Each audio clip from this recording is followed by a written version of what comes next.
Do some rapid fire debit credit review. Remember that everything starts with the accounting equation assets equals liabilities plus owner's equity. Rule number one all accounts fall into assets, liabilities, or equity. No account moves around or changes place in the accounting formula. So we can memorize what accounts are assets.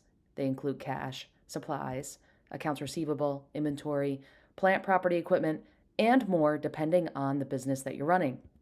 Now let's look at liabilities and some of the typical accounts that fall under this piece of the accounting formula.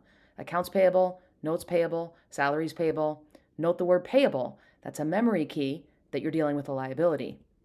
Finally, let's look at equity. Equity includes expense and revenue, and note that these are the accounts that we see on the income statement.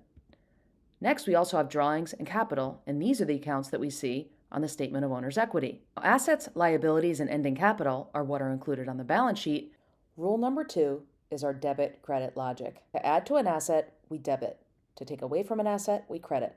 For instance, let's say that we want to add cash to our company. We're going to debit cash. If we want to take cash out of our company, we need to credit cash.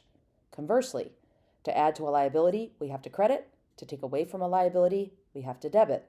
To add to owner's equity, we have to credit. And this is why capital and revenue are always credited. We always debit to take value out of equity, and this is why expense and drawings are always debited. If you can commit these rules to memory, you'll be in great shape for AC 152. We'll go over this more in class.